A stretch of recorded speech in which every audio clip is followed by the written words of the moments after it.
السلام عليكم. النهاردة نشرح درس الانعكاس الكلي للضوء زي ما اتفقنا وأخدنا في الدروس الأولى الانكسار والانعكاس للضوء ونفاذ الضوء. هناخد حاجة جديدة اسمها الانعكاس الكلي للضوء. يعني ايه الكلام ده؟ بمعنى أول لما جينا نشرح الضوء قلنا إن الضوء بصورة طبيعية في جزء منه بيمتص وجزء ينكسر وجزء ينعكس. الحالة دي بيقول لي إيه؟ بيقول لي إن أنا عندي وسطين.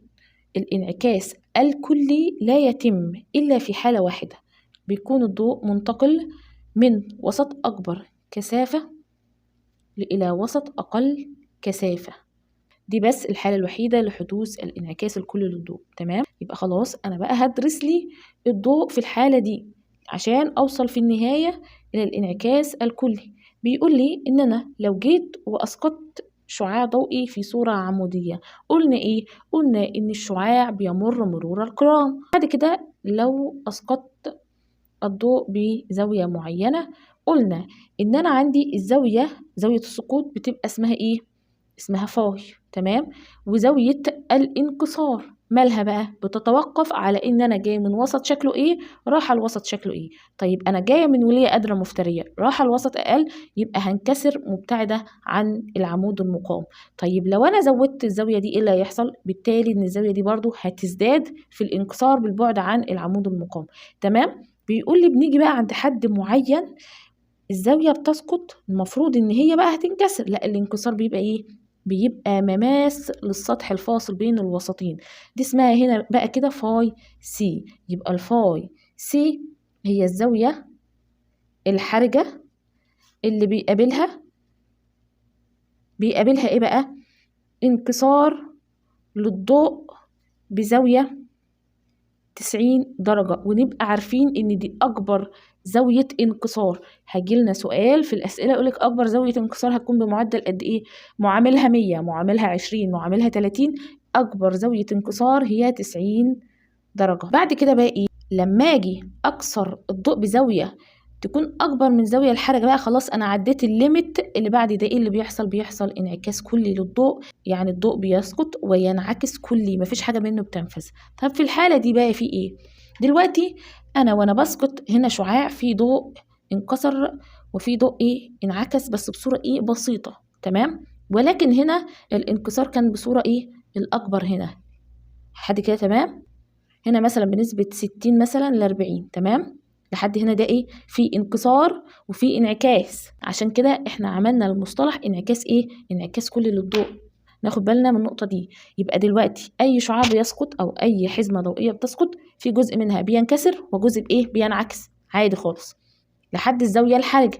الزاوية الحرجة دي هنا الليمت هنا بيعلى، يعني هنا الليمت ده للانعكاس هيبقى هنا 60 وهنا مثلا 20. بعد كده هنا الانعكاس هيبقى بنسبة 100%. يبقى ناخد بالنا من النقطة دي كويس. يبقى دلوقتي الانعكاس الكلي بيكون نسبة 100%، الأشعة منعكسة تماما، خلاص مفيش أي مجال تاني. تمام؟ إنما هنا في أي شعاع ساقط في نسبة منكسرة وفي نسبة منعكسة. نيجي بقى للورق. بيقول لي أصل العملية هي عملية انكسار للضوء، ولكن الشعاع ساقط بقى هنا بزاوية أكبر من الزاوية الحرجة، واتفقنا إن اسمها فاي إيه؟ فاي سي. شرط الحدوث إن الشعاع يسقط منين؟ وسط أكبر لوسط أقل كثافة. ده شرط حدوث الانعكاس الكلي للضوء.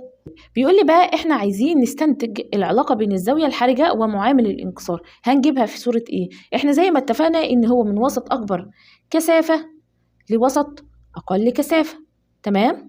في الحالة دي طالما عندي وسطين وكل وسط ليه معامل انكسار وكل وسط فيه زاوية معينة، يبقى هنستخدم ايه؟ قانون سنل. بيقول لي انا ممكن اعمل الحالة الاولى ازاي؟ دلوقتي لو قلنا ان انا عندي هنا الوسط الاول، هنا الكثافة n1، وهنا طبعا هيبقى هنا ايه؟ الزاوية الحرجة فاي سي، يبقى ساين فاي سي. ليه انا اخترت فاي سي؟ لان فاي سي بما تعادل زاويه السقوط.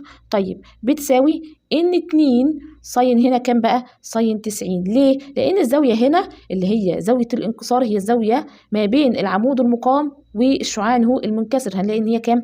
90. خلاص انا وصلت للنقطه دي. طيب انا عارفه ان ساين 90 بكام؟ بواحد، يبقى ان 1 ساين فاي سي بتساوي ان 2. تمام؟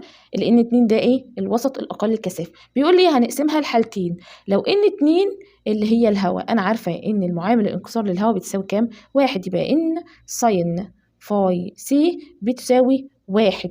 ده في حالة ايه؟ الهواء. يبقى ساين فاي سي بتساوي 1 على ان. يبقى خلاص لو جالنا اي مسألة في الكون تمام وجايب لك معامل الانكسار وقال لك ما بين المادة الفلانية والهواء عايز ايه؟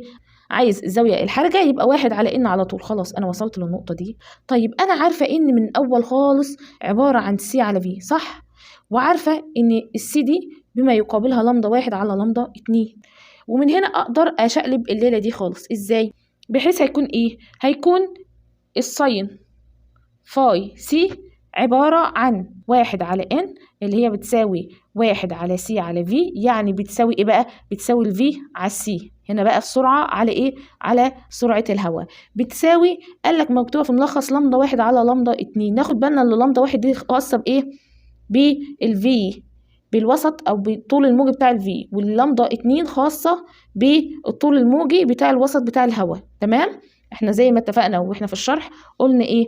قلنا ان العلاقة طردية ما بين السرعة والطول الموجي. يبقى ما فيش خلاص. يبقى لو انا قلت سرعة الماء على سرعة الضوء في الهواء مثلا، تمام؟ يبقى اللمدة للووتر على اللمدة للاير. يبقى هنا دي لمدة هي الوسط الأول ولمدة 2 الوسط التاني.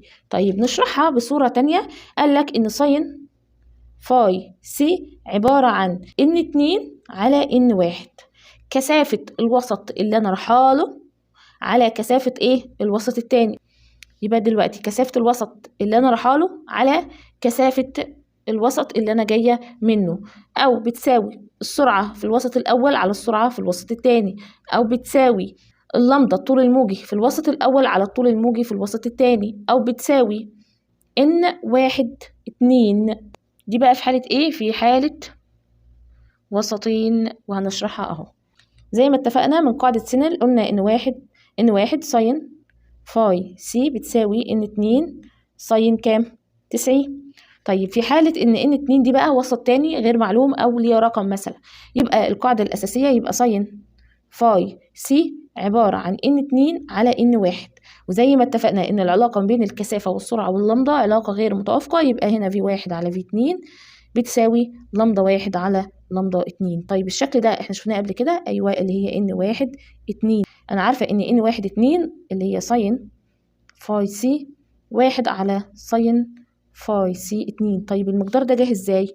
عن طريق انا عارفه ان 1 2 اللي هي ان 2 على ان 1. ان 2 اللي هي بتساوي 1 على ساين فاي سي 2، وان 1 بتساوي 1 على ساين فاي سي 1. طب جت ازاي؟ عن طريق طبعا احنا كده وصلنا ان ساين فاي سي بالنسبه للهواء بتساوي 1 على ان. خلاص هنبدل اماكن، يبقى الان كمفتاح للحل 1 على ساين فاي سي، يبقى ناخد دي وندي لكل واحده رمز.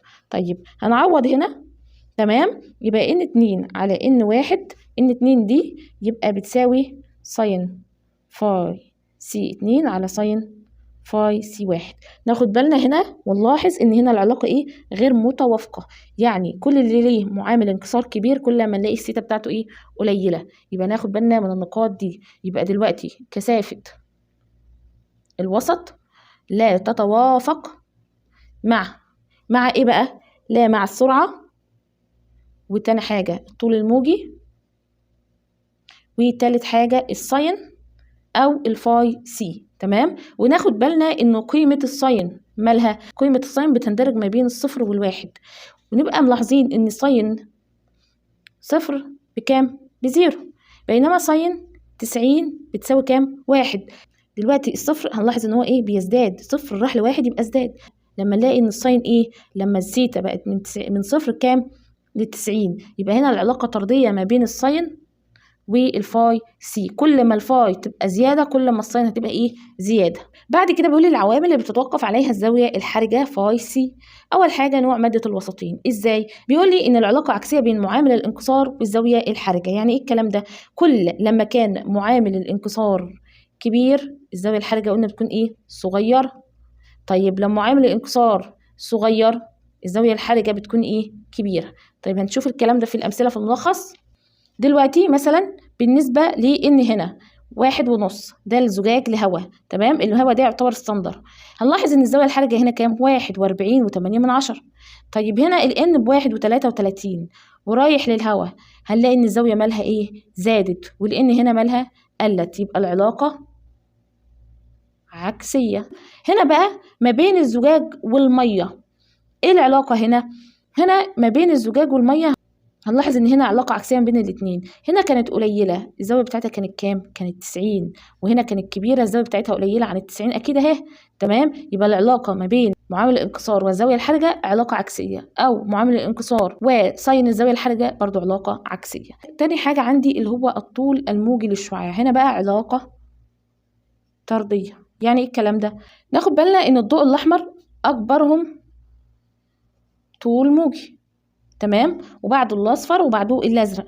هنلاحظ ان الضوء الاحمر اللي هو اكبرهم طول موجي الزاويه الحرجه بتاعتها كام؟ 41 و14. طيب اما اقلله شويه هنلاقي ان الزاويه الحرجه قلت، طب ما اقلله كمان يبقى الزاويه الحرجه هتقل. خلاص كده نيجي بقى نحل الامثله. بيقول لي لو عندي معامل الانكسار المطلق للزجاج والماء لشعاع ضوئي احاد اللون هو 1.6 و1 و33 على الترتيب، عاوز الزاويه الحرجه لكل من الماء والزاويه الحرجه للضوء الساقط من الزجاج للماء. زي ما اتفقنا ان هو لو عايز مع الهواء يبقى 1 على معامل الانكسار على طول، يبقى 1 على 1.6 وواحد على 1.33، ونجيب شيفت ساين الزاوية هيطلع لي القيمة ايه بقى؟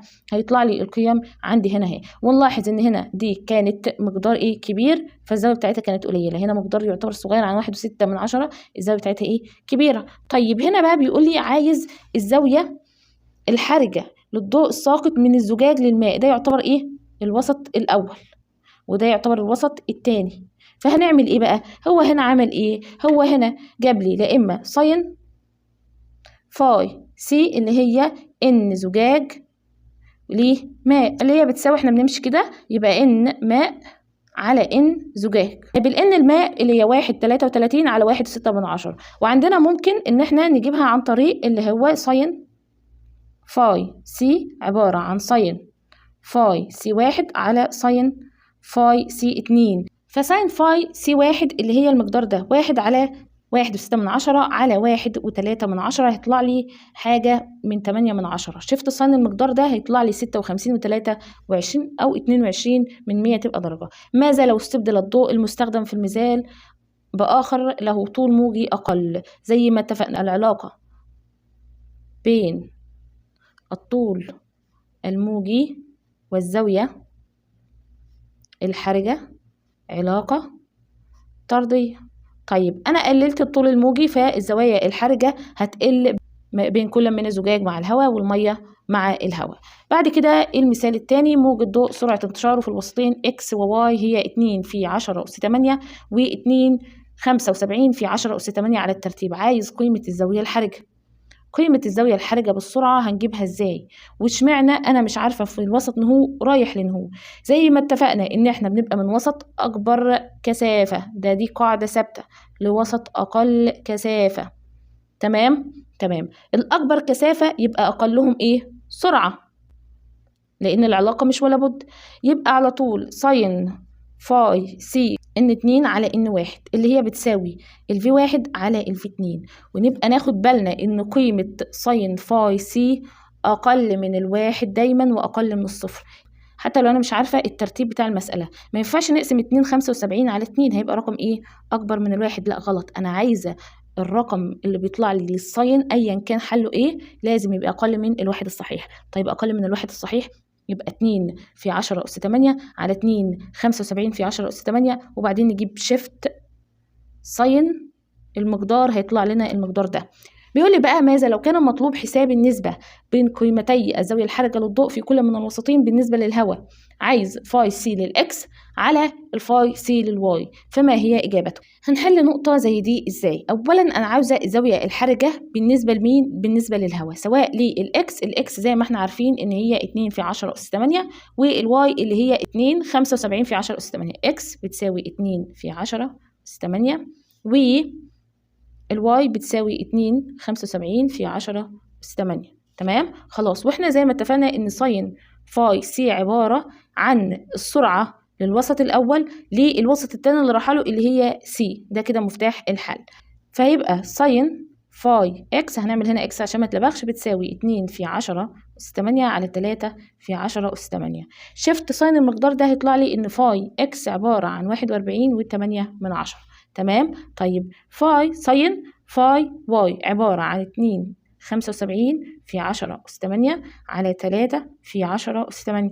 المقدار ده فاي واي هيطلع لي 66 و44. هو عايز دي على دي، فهيبقى ايه؟ فاي اكس على الفاي واي عبارة عن 41.8 على 66 و44. المقدار ده بيطلع لي تقريبا 6 من 10، يعني 3/5 دي كنسبة. تمام. بعد كده السؤال اللي بعده بيقول لي لو أنا عندي حوض واسع بماء وضعت قطعة من الماء على عمق من 1 متر من سطح الماء، احسب أصغر قطر قرص من الفلين يطفو على سطح الماء مركزه فوق قطعة الماء بحيث يكفي لحجب الضوء المنعكس عن قطعة الماء ومنع نفاذه. يعني هو مش هينفذ ومش هينعكس. طيب يعني ايه مش هينفذ ومش هينعكس؟ اللي هو الزاوية الحرجة هنا كده. ليه؟ لأن الضوء بيجي هنا ما بيرجيش هنا ولا بيجي هنا، لا ده هو بيمشي مماثل ايه السطح الفاصل. تمام كده خلاص. وزي ما اتفقنا طالما جاب لنا معامل انكسار يبقى هنستخدمه. اول حاجه لازم هنشوف الزاويه الحرجه لانعكاس الماء. تمام كده خلاص، احنا شفنا الزاويه الحرجه جبناها. بعد كده هو بيقول لي هنا كده قطعه الماس. طيب قطعه الماس وقلنا ان الزاويه الحرجه دي هي نفسها الزاويه الحرجه دي. تمام، لان هنا دي كده بالتبادل مع العمود المقاوم. خلاص. طيب هو هنا خلاص احنا عرفنا ان دي هي دي، وهو عايز يعرف نص القطر هيبقى قد ايه. طيب انا عارفه الارتفاع. طيب انا عارفه ان المثلث القائم، تمام، ان التان عباره عن المقابل على المجاور، صح؟ فالمقابل هيبقى ايه؟ ار على مجاور الزاويه اللي هو كام؟ اللي هو اتش1. فهيبقى تان الزاويه الحرجه ده كده بيدينا ايه؟ قيمه عدديه اللي هو رقم عادي بتساوي ار على 1، طرفين في وسطين هيطلع لنا الار.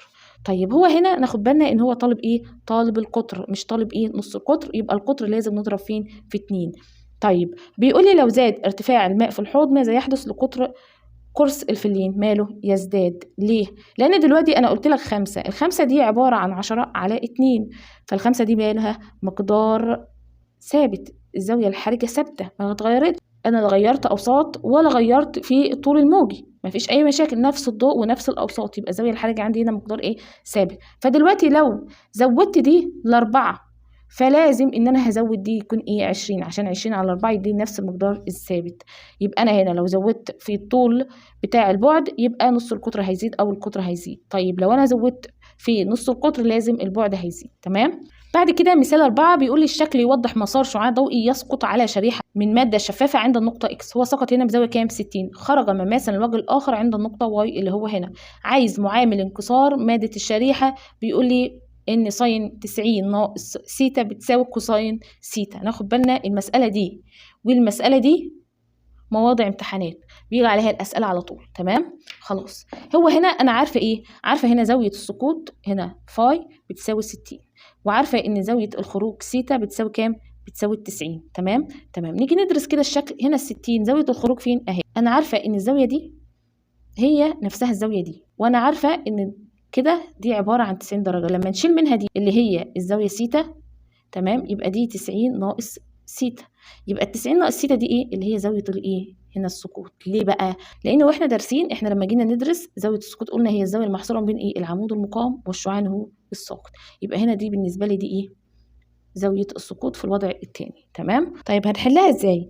انا عارفه هنا لو طبقنا قانون سينل ان هنا الان المعامل ان 1 ساين 60 بتساوي هنا ايه؟ ان 2 ساين سيتا. ده كده نمرة ايه؟ نمرة 1. طيب هنا برضو بالنسبة لزاوية السقوط وزاوية الانعكاس يبقى ان هنا يعتبر ايه؟ ان 2 ساين 90 ناقص السيتا. تمام. بتساوي ايه؟ ده يعتبر ان 1 اللي هو بره، ان 1 ساين 90. قال لي الان 1 اللي هو الهوا ب1. تمام كده خلاص مفيش مشاكل. وعندي ان ساين 90 بتساوي لي برضو 1. تمام. يبقى خلاص كده هنبسط. يبقى ساين 60 بتساوي ان، هنسميها هنا ان 2 دي هتبقى ان ساين سيتا. انا عايزه اخلي ان لوحدها، يبقى ان عباره عن ساين 60 على ساين سيتا. تمام. ادا كده ايه؟ وصلنا لمفتاح الحل. هل هنقف عند كده؟ لا، نبسط التانية. ان 2 زي ما اتفقنا ان احنا بنسميها ان ساين. قال لي ان ساين 90 ناقص سيتا هنخليها كوزين، يبقى خلاص هنكتبها كوزين من الاول اهو. تمام، كوزين سيتا بتساوي 1. دلوقتي عايزة الN الواحدة، N بتساوي 1 على كوزين سيتا. تمام، هنا كده N وهنا كده N، هنجمع الاتنين مع بعض، يبقى ساين 60 على ساين سيتا بتساوي 1 على كوزين سيتا. هنبدل الأماكن، يبقى ساين 60 بتساوي ساين سيتا على كوزين سيتا. يبقى هنا المقدار ده أنا شفته قبل كده، أيوه ده تان سيتا بتساوي ساين 60. بيبقى شفت تان ساين مقدار ساين 60، فسيتا هتطلع لي ب40 و89 درجة. خلاص كده تمام. هل هكتفي عند كده؟ لا، ده هو عاوز معامل انكسار المادة. يبقى ان بتساوي ساين 60 على ساين الرقم اللي انا جبته او الزاوية اللي انا جبتها 89. ماشي، هيطلع لي 1.0321 او ممكن ان انا هاجي هنا 90 ناقص المقدار اللي انا جبته، ويبقى الساين المقدار ده على ساين 90 برضو هيطلع لنا الN اللي انا محتاجاها. طيب هو حلها بطريقة تانية في المسألة. ازاي؟ انا عارفة ان هنا N عبارة عن N عبارة عن ساين زاوية السقوط اللي هي 60 على ساين سيتا اللي انا مش عارفاها. تمام، وعارفة برضو ان ممكن تكون مقلوب ساين الزاوية الحرجة.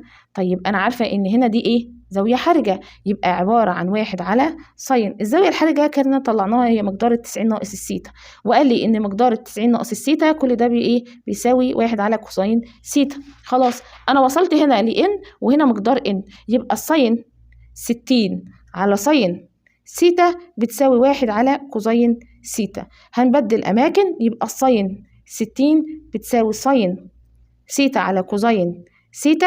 شفت تان المقدار اللي هيطلع لي من هنا برضو هيطلع لي 40.89. طيب لما يطلع لي 40.89 هل هكتفي عند كده؟ لا، ده هو من البداية عايز عايز ان، يبقى ان بتساوي ساين 60 على مقدار الزاوية اللي جبناه، وهيطلع لي على طول الرقم. دلوقتي احنا عندنا طريقتين، الطريقة اللي انت تحبها اشتغل بيها.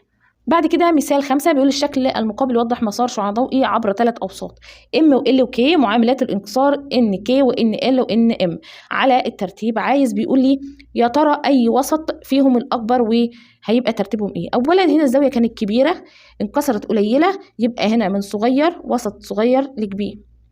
وثانيا أنا عارفة إن الزاوية الحرجة ما تظهرش إلا لما يكون الوسط دي كبير بالنسبة لمعامل الانكسار، يبقى NL أكبرهم. طيب أنا عايزة أعرف بقى هل ده الأكبر ولا ده الأكبر؟ زي ما اتفقنا في قانون سينل قلنا لما يبقى عندنا الثلاث أوساط طبعا كل واحد بيبقى له زاوية، صح؟ طيب أنا عارفة إن NK ساين فاي بتساوي NL ساين سيتا، وعارفة إن NL ساين سيتا بتساوي NM ساين 90. خلاص تمام، فيبقى المقدار ده هو نفسه المقدار ده. ليه؟ لأن ده هو ده. خلاص طيب هنلاقي ان ام عبارة عن ساين فاي مضروبة في NK. انت متخيل يعني الرقم ده واخدين منه جزء، زي ما اتفقنا ان ساين فاي عبارة عن اقل من الواحد. نتخيل مثلا ان ده 10 في نص المقدار ده يبقى كام؟ 5. يبقى NL اكبر من NK اكبر من NM. هنلاقي الكلام ده نمرة ألف. بيقول لي ماذا لو مر الشعاع الضوئي مباشرة من الوسط K في اتجاه الوسط M وسقط بنفس زاوية السقوط، ماذا يحدث لزاوية انكسار الشعاع في الوسط M؟ دلوقتي بيقول لي هنا كأنه مش موجود. تمام، أنا عارفة إن الزاوية دي أكبر من الزاوية دي، وكانت دي زاوية حرجة، يعني دي صغيرة أهي، ده صغيرة ودي كبيرة كزاوية. الصغيرة وحصل لها زاوية حرجة، إنما الكبيرة يحصل لها انعكاس تام أو كلي. هيحدث هنا انعكاس كلي لأن أنا سقطت بزاوية أكبر. بيقول لي بقى تطبيقات على الانعكاس الكلي. استفادوا من الانعكاس الكلي دي في الألياف الضوئية للاتصالات وفي المنشور العاكس وفي ظاهرة السراب، هنشرحهم دلوقتي. أول حاجة الألياف البصرية أو الضوئية ليها مسميين. تاني حاجة المنشور العاكس، تمام، وتالت حاجة وهي ظاهرة السراب. أول حاجة الألياف البصرية، هسيب لكم الصورة فوق، هي عبارة عن اسطوانة مرنة شفافة. تمام، يبقى اسطوانة من مادة مرنة وتكون شفافة. الشكل بتاعها مصمت يعني مقفول مليانة. تمام، إنما مجوفة يعني فاضية من جوه. تمام كده. يبقى هي اسطوانة من مادة مرنة شفافة مصمتة رفيعة. المعامل الانكسار بتاع الألياف البصرية ماله؟ كبير. ناخد بالنا ان معامل الانكسار ايه؟ كبير للمادة هي لمادة الألياف البصرية، وناخد بالنا من النقطة دي عشان هنحتاجها تحت دلوقتي. ايه اللي بيحصل؟ بيقول لي ان انا عندي زي هي شبه الخرطوم كده، تمام؟ فايه اللي بيحصل؟ بيسقط الضوء على الجدار الداخلي، واحنا قلنا ان دي كبير واللي بره صغير، وده كبير، تمام؟ وبيسقط بزاوية أكبر من الزاوية الحرجة فينعكس الضوء، فيسقط بزاوية أكبر من الزاوية الحرجة فينعكس الضوء، فيسقط بزاوية أكبر من الزاوية الحرجة فينعكس الضوء، فيحصل له إيه؟ عدة انعكاسات متتالية، فبيؤدي إلى نقل مثلا الإشارات. طيب أنا ليه بستخدم الليلة دي؟ قال لي أنا عايزة أحافظ على شدة الحاجة اللي عندي، أو كفاءة الاتصال، أو كفاءة إيه؟ التيار أو الحاجة اللي أنا بنقلها. يبقى كل الكلام ده ليه؟ عشان أحافظ على شدة الضوء أو شدة الترددات اللي أنا بنقلها بدون أي إيه؟ فقد يذكر. طيب زي إيه الكلام ده؟ زي ان انا لما اجي انقل الضوء لاماكن صعب الوصول اليها، زي المختبرات اللي موجوده في قاعان البحار. كل الكلام ده الكهرباء بتنزل لها ازاي؟ عن طريق الالياف الضوئيه. في الفحص والتشخيص، اللهم عافينا يا رب، بيستخدموا الليزر في الفحص والتشخيص بالنسبه لمرضى الكانسر. او في حاجه جديده اللي هي يقول لك العمليه تمت بالليزر، تمت بسبب ايه؟ بسبب الالياف الضوئيه. يبقى بستخدمها في الجراحه وفي الفحص والتشخيص وفي نقل الضوء لاماكن صعب الوصول اليها. وطبعا اهم حاجه بالنسبه لنا هي الاتصالات. يا ترى سالت نفسك الاتصالات دي بتتم ازاي؟ بتتم عن طريق كابلات من الالياف الضوئيه.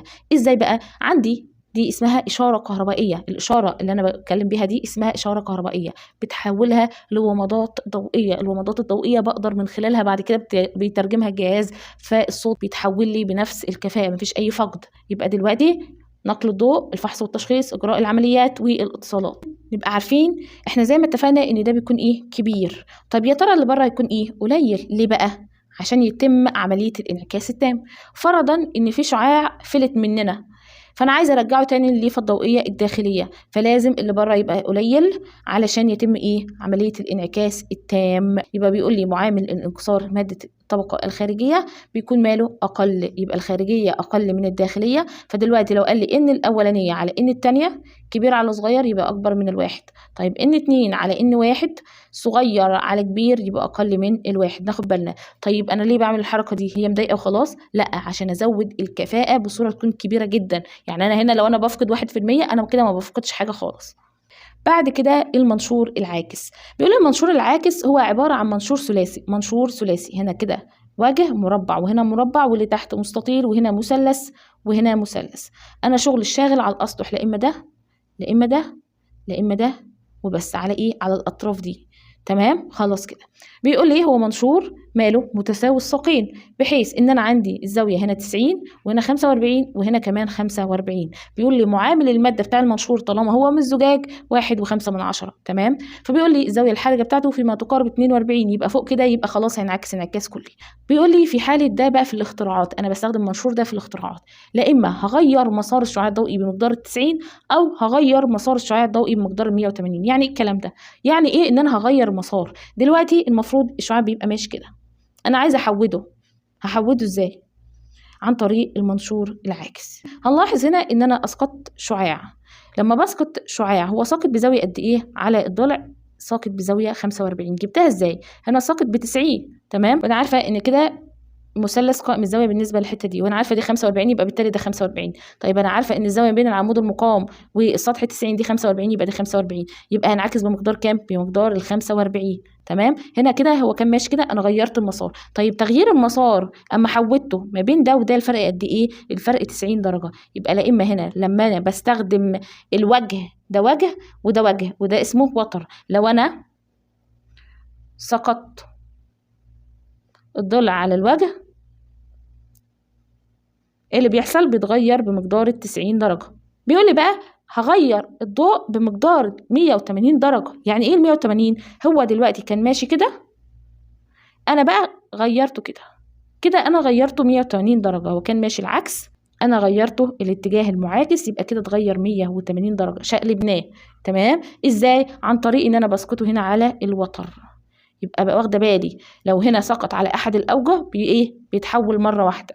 سقط على الوتر ايه؟ بيتحول مرتين. ازاي؟ ده مره كده، دي كده مره وده كده تاني مرة. هنا بقى جاب لي تغيير مسار الشعاع، بيقول لي هنا وجه المنشور الذي يسقط على الشعاع، بيقول لي هنا سقط على أحد الأضلاع، إنما ده سقط على الوتر. تمام.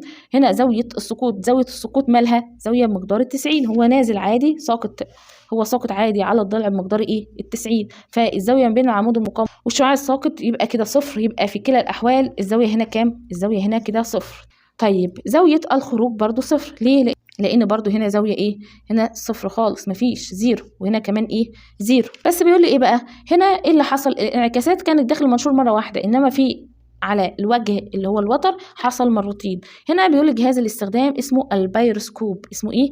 البيروسكوب، مش التلسكوب، البيروسكوب. واللي هو تغيير 180 درجه هو المنظار. هنا كان ماشي كده وبقى كده العكس. تمام خلاص، انا كده غيرته. انما ده كمان واحد هستخدم ايه؟ هستخدم منشورين فادالي تحويلين، وكل منشور جواه انعكاسين، يبقى هنا مقدار الانعكاسات كام؟ 4. ناخد بالنا من النقطة دي. وهنا كده مقدار الانعكاسات كام؟ 2، لأن كل منشور بيحصل فيه ايه؟ انعكاس مرة واحدة بس، يبقى 1 2. هنا 2 و2 يبقى 4. بيقول لي ليه أنا بستخدم المنشور العاكس وما بستخدمش مثلا سطح عاكس؟ لأن السطح العاكس بيتوقف على البريق، وبمرور الوقت البريق بيقل بسبب ايه؟ العوامل البيئية. انما المنشور العاكس بيعكس لي الحاجه كليا، دي اول حاجه. تاني حاجه بيحطوا عليها ماده، الماده دي اسمها فلوريد الالومنيوم او فلوريد المغنيسيوم او الكيرولايت، والكلام ده بيزود من الكفاءه بصوره عاليه جدا، فتجنب اي فقد بيحدث في فقد الاشعه عند الدخول والخروج من والى المنشور، فبالتالي الكفاءه بتزيد. نيجي بقى لظاهره السراب. ظاهره السراب بتتمثل لي ان انت ماشي في الصحراء ومره واحده تحس كأن في بقعه ميه موجوده بعيد. تمام، اكيد شفناها في الاماكن، لو انت راكب وسيله مواصلات واحده او 2 الظهر وفي ارتفاع درجه الحراره بتحس كأن في ميه على الارض او على الرصيف. او الصوره الثانيه ان انت بتشوف انعكاس للتلال والنخيل او اي جسم كصوره مقلوبه، فطبيعي بيجي لك ان ده موجود على ميه، لان الصوره ما بتظهرش عكسها الا في حاله الميه. تمام. ازاي؟ طبعا الارض هنا بيكون ايه؟ درجه الحراره عاليه جدا، صح؟ طيب هنا بيقول نلاحظ ان العلاقه بين درجه الحراره والكثافه مالها علاقه عكسيه. خلاص، درجة الحرارة هنا عالية، وكل ما هروح لطبقة تانية كل ما درجة الحرارة ايه؟ بتقل، كل ما ال N بتزيد. فهنا ال N ايه؟ يعتبر صغيرة، وهنا ال N يعتبر ايه؟ كبيرة. أول حاجة إن ال N هنا هتسقط لي من وسط كبير لوسط صغير فتنحرف مبتعدا عن العمود، من وسط كبير لوسط صغير فتنحرف مبتعدا عن العمود، هي المفروض دي انحراف بعيد شويه. وبعدين من وسط كبير لوسط صغير هتنحرف مبتعده عن العمود. هنا بقى بتكون عدت ايه؟ عدت الزاويه الحرجه، فهنا مش هيحصل بقى ايه؟ هيحصل انحراف، لا ده هنا يحصل انعكاس، فبالتالي بتجيب لي الصوره المماثله ليها بالنسبه لايه؟ للنقطه دي مثلا. فهنحس ان في نخله مقلوبه هنا اللي هي الايداش. طيب القلبه دي بتكون فين؟ على ميه، فبالتالي الواحد بيحس ان في ايه؟ هنا ميه. يبقى دلوقتي من التطبيقات المنشور العاكس والسراب وطبعا الالياف الضوئيه. وبكده نكون خلصنا درس الانعكاس الكلي.